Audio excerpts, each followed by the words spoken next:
बिस्मिल्लाहिर्रहमानिर्रहीम। अस्सलामु अलैकुम स्टूडेंट्स। भाई केमिस्ट्री की बुक है फ़र्स्ट ईयर क्लास की और इसका चैप्टर नंबर 1 है स्टोइकियोमेट्री। स्टोइकियोमेट्री या स्टेशियोमेट्री मुख्तलिफ मतलब इसकी प्रोनाउंसिएशन है। स्टोइकियोमेट्री जो है इसमें असल मीनिंग ये है कि जो भी हमारा कोई कीमियाई रिएक्शन होता है यानी केमिकल रिएक्शन हो उसमें जो मेजरमेंट है, यानी अब आपने इस बुक में भी अगर आप चैप्टर को पढ़ेंगे तो इसमें जैसे बताया कि ये ग्रीक वर्ड है और इसका जो स्टेकियो मीन जो एलिमेंट है और मेट्री मीन मेजरमेंट है। तो इसका मतलब ही यही है, ये जो कीमियाई हमारे रिएक्शन होते हैं और उसको जो हम मेजरमेंट करते हैं, उनकी पैमाइश करते हैं, इसको हम कहते हैं स्टोइकियोमेट्री। ठीक है, ये आसान लफ्ज़ों में इसमें बताया गया है। फर्स्ट चैप्टर बहुत ही इजी और छोटा सा चैप्टर है और इस पूरे चैप्टर में ज़ाहिर है जब कीमियाई रिएक्शन की पैमाइश करनी है तो इसमें तकरीबन यही रिएक्शंस ही दिए गए हैं और मतलब आप उसको कह सकते हैं न्यूमेरिकल्स टाइप के हैं। अच्छा, इसमें जो मेन चीज़ है वो क्या है उसमें देखते हैं। अगर हम इसकी लास्ट पेज पे आपको पता है समरी होती है, उससे आपको चैप्टर समझने में बहुत आसानी होती है।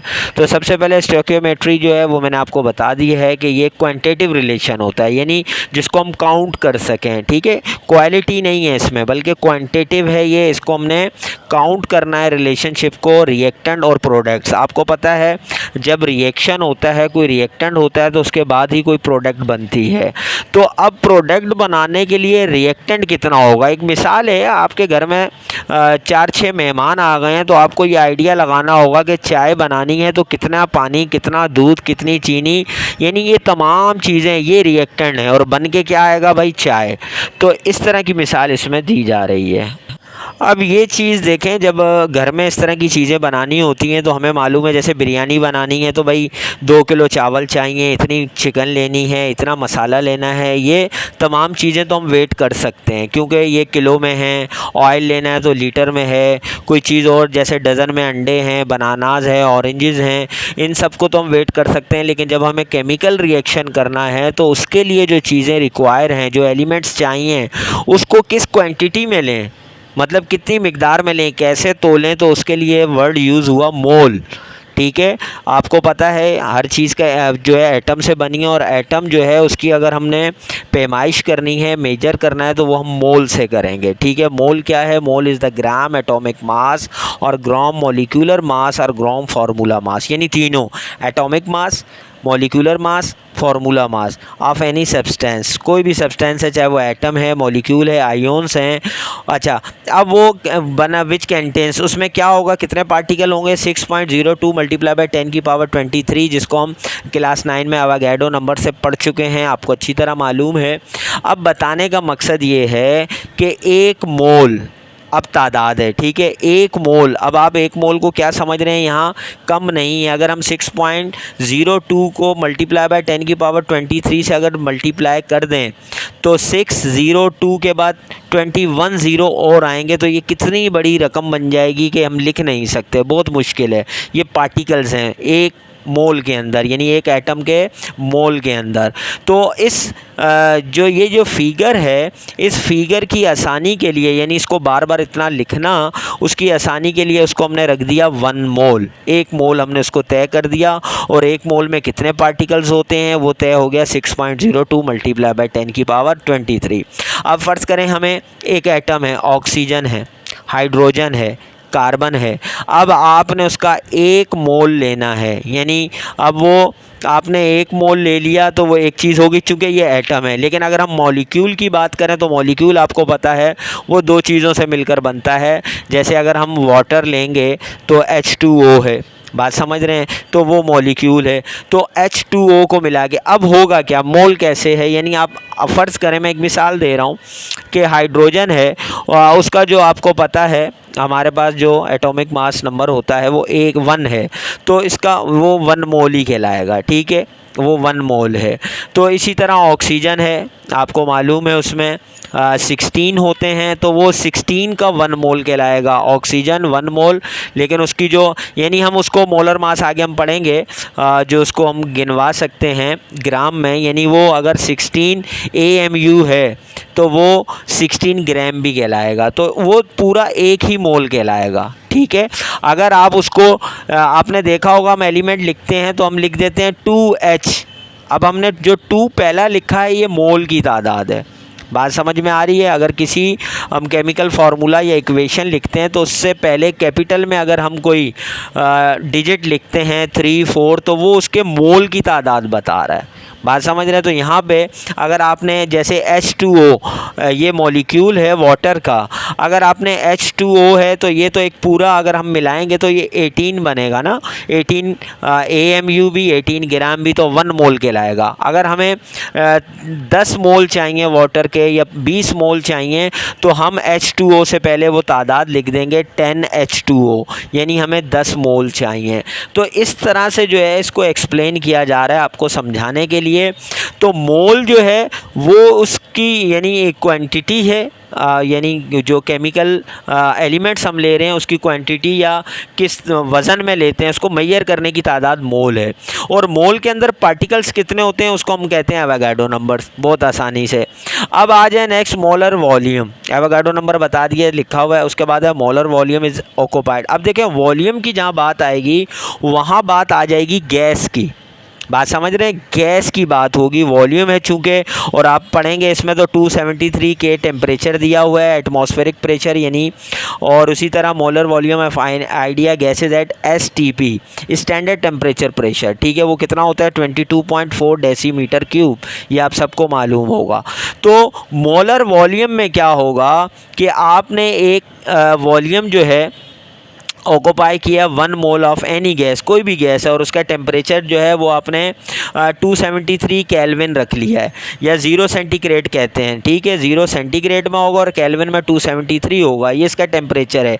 और अगर आपने उसको STP पे यानी स्टैंडर्ड टेम्परेचर प्रेशर पे उसको आपने तय कर दिया है तो वो जो है उसका वॉल्यूम 22.4 डेसीमीटर क्यूब होगा। बात समझ में आ रही है? ये गैस की बात बता रहे हैं कि अगर आपको एक कंटेनर के अंदर किसी गैस की वॉल्यूम को मालूम करना है और वो STP के अंदर है, ठीक है, और ये स्टैंडर्ड यानी टेम्परेचर प्रेशर दिया हुआ है, तो वो जो है 22.4 डेसीमीटर क्यूब होगा वो वॉल्यूम, आपको आंख बंद करके मालूम है, और वो 1 मोल होगा। ठीक हो गया, 1 मोल अपनी जगह है और इसका गैस के लिए मोलर वॉल्यूम अपनी जगह है। उसके बाद इसी तरह मोलर मास मैंने अभी पहले डिस्कस किया था, is the mass of 1 mole of any substance, it is measure in gram mole. ठीक है, जैसे मैंने हाइड्रोजन ऑक्सीजन का आपको बताया था 1 और इसी तरह 16, तो ये जो है 1 मोल मोलर मास कहलाता है। ठीक है, उसके बाद राउंडिंग ऑफ डेटा, इस चैप्टर के अंदर राउंडिंग ऑफ डेटा जो है ये आप बचपन से पढ़ते हुए आ रहे हैं, किसी भी फिगर को राउंड ऑफ करना, यानी राउंड ऑफ पॉइंट के बाद अगर कोई वैल्यू आ रही है 793 तो अब क्या होगा, 7 के बाद चूंकि 9 आ रहा है तो हम उसको 8 कर सकते हैं। बात समझ रहे हैं? और अगर पॉइंट के बाद 99 आ रहा है तो हम पॉइंट रिमूव भी कर सकते हैं और वो 1 हो सकता है। राउंडिंग ऑफ डेटा आपको अच्छी तरह पता है, is a method of reducing the figure from the given numerical value, it define as to reduce a number to the desire significant figure and adjust the last reported digit. अब देखें जिस तरह आपने ये एटॉमिक मास नंबर दिए हुए होते हैं किसी भी एलिमेंट के, उसमें भी पॉइंट आ रहे हैं, पॉइंट के बाद यानी डिजिट्स आ रहे होते हैं तो हम उसको राउंड ऑफ कर लेते हैं। ठीक है, तो इसको राउंड ऑफ करना बहुत आसान है, कोई मुश्किल नहीं है, आप ये बात समझ गए होंगे। उसके बाद नेक्स्ट आता है एक्सपोनेंशियल नोटेशन, ये आप कर चुके हैं। साइंटिफिक नोटेशन एक होती है जिसमें हम शॉर्ट फॉर्म में लिख देते हैं, जैसे ये एवोगाड्रो नंबर है, ये हमारे पास साइंटिफिक नोटेशन है। अगर हम इसको एक्सपोनेंशियल नोटेशन में लाना चाहेंगे तो आपको पता है फिर हमें ये जो मल्टीप्लाई बाय 10 की पावर इसको ओपन करना पड़ेगा और वो पूरी वैल्यू लिखनी पड़ेगी। तो इसको हम कहते हैं as a short hand mathematical form and written as x ठीक है, where x is a multiplied itself by n time. यानी यहाँ पर एक्सपोनेंशियल नोटेशन में हम क्या करते हैं कि शॉर्ट फॉर्म में, जैसे ये एवोगाड्रो नंबर हमने शॉर्ट फॉर्म में लिखा हुआ है, अगर हम इसको फुल फॉर्म में लिखेंगे तो ये बहुत बड़ी रकम बन जाएगी। ये बस इतनी सी बात है और ये आपने छोटी क्लासेस में मैथ में किया हुआ है। उसके बाद है लिमिटिंग रिएक्टेंट।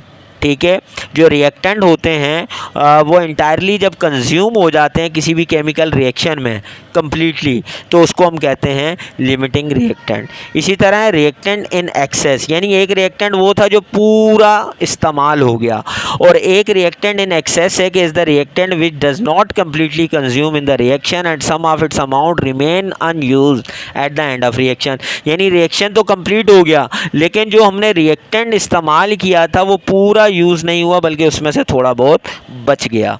उसके बाद है theoretical yield is the maximum amount of product obtained by a balance chemical reaction. Theoretical yield उसको कहते हैं कि ये ज़्यादा से ज़्यादा अमाउंट ऑफ प्रोडक्ट होता है, यानी जो हम रिएक्टेंट करते हैं, रिएक्शन करते हैं, उसके बाद जो हमें प्रोडक्ट हासिल होती है उसका ज़्यादा से ज़्यादा अमाउंट जो हमें बैलेंस केमिकल रिएक्शन से होता है। यानी हमने एक बैलेंस केमिकल रिएक्शन किया, उसके रिएक्शन के बाद जो हमें प्रोडक्ट हासिल हुई वो ज़्यादा से ज़्यादा हासिल हुई, इसको हम कहते हैं थ्योरेटिकल यील्ड। उसके बाद नेक्स्ट है प्रैक्टिकल यील्ड।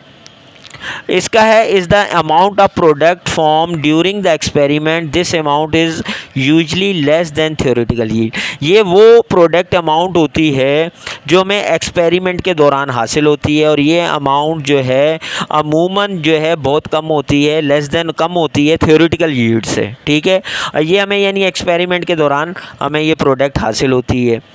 नेक्स्ट है percent yield is the percent ratio of practical yield and theoretical yield. अब ये जो दो यील्ड थी, थ्योरेटिकल यील्ड और प्रैक्टिकल यील्ड, इनको जो हम परसेंट रेशियो में शो करते हैं, परसेंट रेशियो में दिखाते हैं, इसको हम कहते हैं परसेंट यील्ड।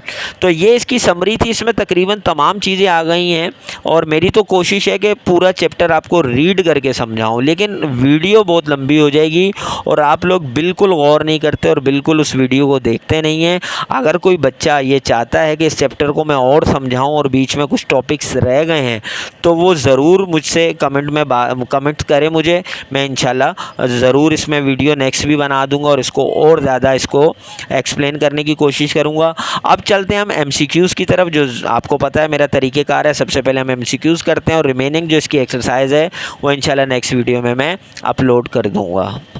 जी, तो फर्स्ट एमसीक्यूज़ है, if the volume occupied by oxygen gas O2 at STP is 44.8 decimetre cube, the number of molecules of O2 in the vessels are. अब आपको पता है 44.8 डबल हो गया 20, जो मैंने आपको बताया था पीछे, जो हमारा स्टैंडर्ड टेम्परेचर प्रेशर था, तो इसका मतलब है ये 2 मोल्स हो गए। जब हम 2 मोल्स को मल्टीप्लाई करेंगे 6.02 से तो 12.04 बन जाएगा। तो इसका जो राइट आंसर है वो ऑप्शन नंबर सी है, 12.04 मल्टीप्लाई बाय 10 की पावर 23। उसके बाद सेकंड है, the number of carbon atom in 1 mole of sugar are approximately. ठीक है, अब कार्बन C12 दिया हुआ है, तो ये जो है 72, यानी ऑप्शन डी जो है ये 72 जो है वो इसका राइट आंसर है, मल्टीप्लाई बाय 10 की पावर 23, यानी 12 6 72। ठीक है, उसके बाद थर्ड है, इन the reaction 2Na + 2H2O 2NaOH plus H2 if 23 gram of Na reacts with excess of water, the volume of hydrogen gas H2 liberated at STP should be। तो इसका right answer है A 11.2। चूँकि ये half हो जाएगा 22.4 का, तो इसलिए इसका राइट आंसर आएगा STP 22.4 है, तो जब उसको 0.5 से मल्टीप्लाई करेंगे तो 11.2 डेसीमीटर आ जाएगा। 4 है, which of the following sample of substance contain the same number of atom as that of 20 gram calcium. तो इसका जो राइट आंसर है वो भी ए, ऑप्शन ए है, 16 ग्राम। ठीक है, उसके बाद 5 है, which of the following statement is incorrect. ठीक है, तो जो नीचे की 3 स्टेटमेंट है अगर आप वो पढ़ेंगे तो आप तीनों को समझ जाएंगे कि तीनों करेक्ट स्टेटमेंट है। जो फर्स्ट है A option, the mass of 1 mole Cl2 gas is 35.5 ग्राम, ये जो है इनकरेक्ट स्टेटमेंट है। तो यही हमारा जो है वो राइट आंसर है।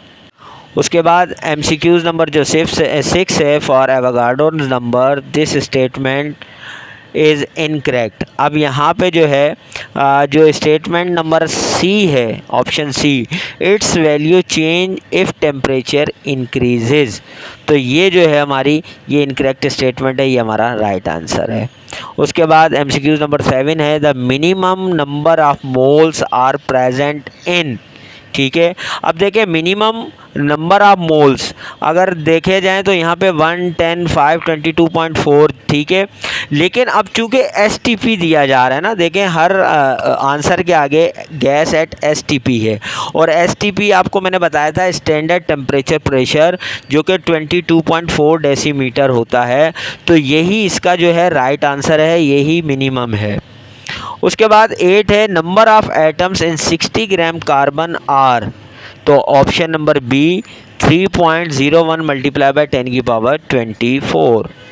अच्छा जी। उसके बाद 9 है, maximum number of molecules present in the following sample of gas, तो ये जो ऑप्शन नंबर बी है 100 ग्राम ऑफ CH4, ठीक है। उसके बाद 10 है, जर्नली एक्चुअल यील्ड इज़, तो जर्नली जो एक्चुअल यील्ड होती है वो थ्योरेटिकल यील्ड से कम होती है, ठीक है। तो अभी हमने पढ़ा भी था पीछे, तो लेस देन थ्योरेटिकल यील्ड, ठीक है, जिसको प्रैक्टिकल यील्ड भी कहते हैं, आपने पढ़ा था एक्चुअल या प्रैक्टिकल। तो ये इसका राइट आंसर है। तो ये हमारे जो MCQs हैं ये भी कंप्लीट हो गए। इंशाल्लाह नेक्स्ट वीडियो में इसके जो शॉर्ट क्वेश्चन आंसर्स या डिस्क्रिप्टिव क्वेश्चन आंसर्स वो करेंगे और फिर न्यूमेरिकल्स करेंगे। तो आप लोगों ने इस वीडियो के बारे में ज़रूर अपनी राय देनी है, कमेंट्स में बताना है। तो इंशाल्लाह जो है नेक्स्ट वीडियो में बहुत जल्द मिलते हैं। जब तक के लिए इजाज़त दीजिए, अल्लाह हाफ़िज़।